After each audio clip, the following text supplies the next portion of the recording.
트럼프는 2월 28일 보다 더 강력한 전면 공격으로 이란을 타격했습니다. 그리고 미국 대통령이 나토 정상회의를 위해 터키에 머무는 동안 호르무즈 해협에서 세 척의 상선이 공격을 받은 후 명령이 내려졌습니다. 미국 중앙사령부는 이란 남부에서 이란 정권과 연관된 군사시설을 대상으로 일련의 폭격을 시작했으며 반다르, 반다라바스, 시리크, 카슈미르 섬 주변 지역을 타격했습니다. 미국 당국과 국제 언론이 공개한 정보에 따르면 이번 대응은 페르시아만에서 오만만으로 석유와 천연가스를 운송하던 민간 선박들이 이란의 소행으로 추정되는 공격을 받은 후 이루어진 것입니다. 정치적 메시지는 무겁습니다. 도널드 트럼프는 테헤란이 휴전을 시험하고 무고한 선원들을 위협하며 국제 항로를 혁명수비대의 소유물처럼 다루는 것을 용납하지 않았습니다. 바다에서 시작된 도발은 방어시설, 레이더, 미사일, 드론, 그리고 항해를 압박하는 데 사용된 항구들에 대한 공중보복로 이어졌습니다. 지금 우리가 직면한 가장 큰 도전, 가장 큰 적입니다. 팻 헤그세스도 이스라엘로 이동해 베냐민 네타냐후와 이스라엘 카츠와 대화를 나눌 예정입니다. 워싱턴과 예루살렘이 다음 단계의 압박을 조율하고 있음을 분명히 하고 있습니다. 왜 트럼프는 이란이 호르무즈에서 민간 선박을 공격하자 이전보다 훨씬 더 강한 반응을 보였을까요? 이런 공세가 아야톨라 정권을 어떻게 더 압박할 수 있을까요? 지금 바로 다 말씀드릴게요. 이런 직설적이고 군더더기 없는 컨텐츠를 좋아하신다면 구독을 고려해보세요. 여기서는 매일 이런 영상이 올라옵니다.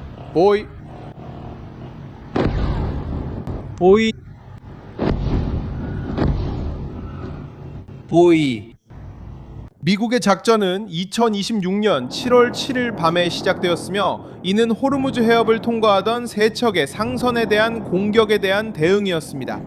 이 지역은 석유와 가스를 위한 지구상에서 가장 민감한 항로 중 하나입니다. 그리고 이란 정권은 바로 그곳을 건드리기로 결정했고 바다에서의 위협을 협박의 수단으로 사용했습니다.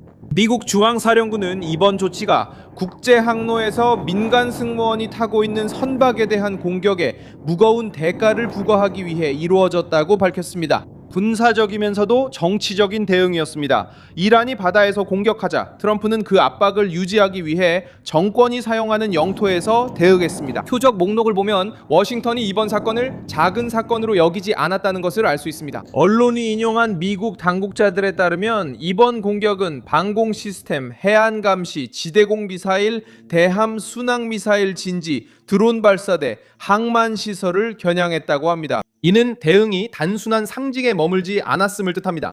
표적은 이란이 호르무즈 해협에서 선박을 감시하고 위협하며 공격하는 데 사용하는 구조물이었습니다. 엑시오스에 인용된 미국 당국자에 따르면 그렇습니다. 새로운 공격은 열흘 전에 호르무즈에서 이루어진 이전 대응보다 범위와 위력이 4-5배 더 컸습니다. 반다르 아바스는 그날 밤 가장 민감한 지점 중 하나로 떠올랐는데 이곳은 이란 남부에 위치한 이란 해군의 중심지이기 때문입니다. 그곳에는 정권의 해상 통제와 관련된 시설들이 있으며 군사 이동과 페르시아만에 대한 압박에 사용되는 구역들도 있습니다. 또한 정권의 해상 관련 시설 근처와 군사 이동, 페르시아만 압박에 사용되는 구역 근처에서 폭발이 있었다는 보고도 있었습니다. 카리드 하카니는 시리크와 캐슈름 섬에 있습니다. 이란 언론은 이란 남부 여러 지점에서 폭발이 있었다는 사실을 인정했습니다. 이것만으로도 공격이 테헤란이 해협을 장악하려고 사용하는 통로를 타격했다는 것을 보여주기에 충분했습니다.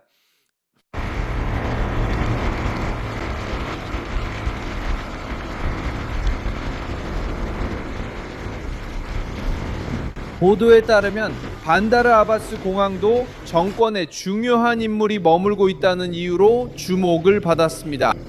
하지만 지금까지 가장 신뢰할 만한 공개 검증 결과는 주로 이 지역의 군사 및 항만 시설에 대한 공격을 확인해주고 있습니다. 미국의 대응 이유는 상업 선박에 대한 공격에 있습니다. 그중 하나는 카타르와 관련된 액화 천연가스선 알-레카야드로 확인되었으며 오만 해안 근처에서 공격을 받았습니다. 조사에서 언급된 또 다른 선박은 사우디아라비아 유조선 오에디안이었습니다. 카타르와 사우디아라비아 당국은 이란의 책임을 물었으며 이번 공격을 국제 항해와 에너지 공급에 대한 직접적인 위협으로 간주했습니다. 이 점은 중요합니다. 왜냐하면 이란 정권이 해협을 통제하고 선박의 조건을 부과할 수 있다는 생각을 퍼뜨리려고 했기 때문입니다. 하지만 호르무즈 해협은 혁명 수비대의 소유가 아닙니다. 이곳은 국제 항로입니다. 민간인, 기업, 그리고 무장 정권의 인질이 될 수 없는 국가들이 이용하는 곳입니다. 트럼프는 나토 정상회의 중 터키에 있을 때 대응을 승인했습니다. 회의에는 미국 정부의 핵심 인물들이 참석했으며 피트 헤그셉, 마르코 루비오, 스콧 베산트 그리고 댄 케인 장군이 포함되었습니다. 상황은 분명합니다. 대통령은 그 공격을 외교적 소음으로 여기지 않았습니다. 그는 국방, 외교, 재무 그리고 군사 지휘부를 같은 테이블에 앉혔습니다. 바로 그때 압박이 완전해졌습니다. 미국 전투기가 이란 남부를 공격하는 동시에 재무부는 이란 석유의 임시 판매를 허용했던 승인을 철회했습니다. 그 허가는 60일 동안 열려 있었지만 이제 중단되었고 종료 기한은 7월 17일로 정해졌습니다. 처벌의 재정적 부분이 매우 무겁게 작용합니다. 석유는 이란 정권의 주요 자금원 중 하나입니다. 그리고 허가 중단은 바로 아야톨라들의 권력 기구를 지탱하는 자금줄을 정면으로 타격합니다. 발표 이후 석유 가격은 5% 이상 급등했습니다. 이는 전 세계가 위험의 규모를 이해했다는 것을 보여줍니다. 네타냐후는 이미 CNN에 가끔 의견 차이가 있긴 하지만 자신과 트럼프는 이란에 관한 주요 사안에서는 입장이 일치한다고 말한 바 있습니다. 이것은 미국의 대응이 고립되지 않았다는 해석을 강화합니다. 이것은 이스라엘이 이란 정권을 직접적인 위협으로 간주한다는 점을 강화합니다. 특히 혁명수비대와 테헤란과 연계된 지역 내 단체들의 활동 때문입니다. 워싱턴이 국방장관을 동원하고 예루살렘과의 협의를 더욱 긴밀히 할 때 이란 정권은 압박이 여러 방면에서 커질 수 있음을 이해합니다. 레바논 남부도 주목받고 있습니다. 헤즈볼라와의 긴장이 여전히 같은 이란 축과 연결되어 있기 때문입니다. 전날 로이터는 레바논 남부 나바티에서 이스라엘의 공격이 있었다고 보도했습니다. 이는 국경의 불안정 속에서 일어난 일입니다. 이것은 왜 이란에 대한 대응이 단순한 해상 사건으로만 볼 수 없는지를 설명하는 데 도움이 됩니다. 테헤란은 같은 전략의 일부로 선박, 민병대, 드론, 미사일 그리고 외교적 압박을 사용합니다.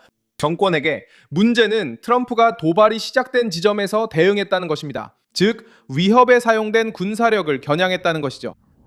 확인되지 않은 보도에 따르면 호르무즈 해협의 모든 통행을 차단하라는 예비 지시가 내려졌다는 소문도 돌았습니다. 쉬리크 항구에서 혁명수비대의 고속정이 불타고 있다는 보도도 있었습니다.